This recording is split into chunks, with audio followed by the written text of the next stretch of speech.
కూడి వచ్చినటువంటి నా ప్రియ దేవుని పిల్లలారా,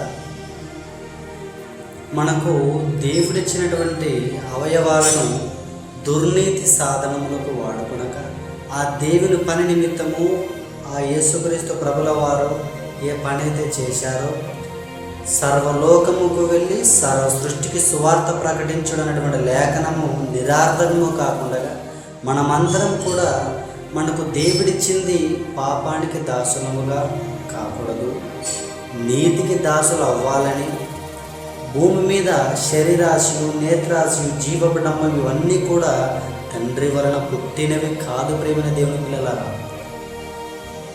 ఇవి అపవాది నుంచి పుట్టినవి ఇవన్నీ కూడా.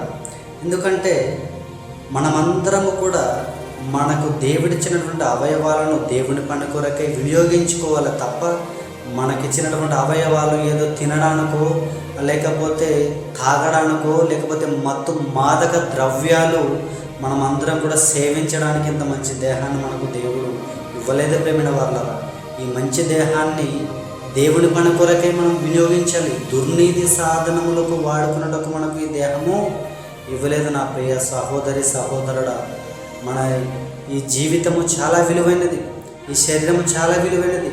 ఒక్క చెయ్యి ఇరిగిపోయిందనుకో ఆల్టర్నేట్ దొరకదు. ఒకవేళ దొరికినా, ఒకవేళ మనకు అది చెయ్యి ఇరిగిపోయిన తర్వాత కట్టించుకున్నా కానీ మనకు పుట్టినప్పటి నుంచి ఏ చెయ్యి అయితే ఎలాగుందో, కాలు ఎలాగున్నదో ఆ ఉన్నంత స్ట్రాంగ్గా నువ్వు చెయ్యి విరిగిపోయిన తర్వాత మరలా అంత స్ట్రాంగ్గా ఉండదు. ప్రేమైన వాళ్ళ డాక్టర్లు ఏమంటారు, బరువు లేపకూడదమ్మా, ఇంకా నీ చెయ్యి ఇరిగిపోయింది కదా, కాస్తంత నీ శరీరాన్ని అదుపులో పెట్టుకొని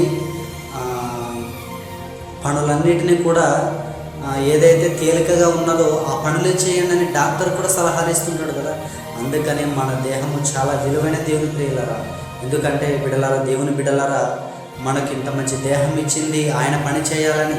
పని చేద్దాం, 8 గంటలు మన పని మనం చేసుకుని తర్వాత మిగతా సమయాన్ని కూడా ఒక 2.5 గంటల లేదా 4 గంటల ఆ దేవుని పనుల కొరకై మనం వెచ్చిద్దాం. ప్రేమైన వాళ్ళరా, అందరూ తమ తమ సొంత కార్యమని చూచుకొనిచున్నారే కానీ ఆ దేవుడి క్రియలను, ఆ దేవుని పనులను ఎవరు చేయట్లేదు ప్రియులరా. అందుకనే మనము కూడా ఆ దేవునిలో పనిలో నిమగ్నమైపోయి ఆ కన్న తండ్రి చెంతల మనమందరం కూడా చేరాలని కోరుచు ఈ నా మాటలు ముగిస్తున్నాను.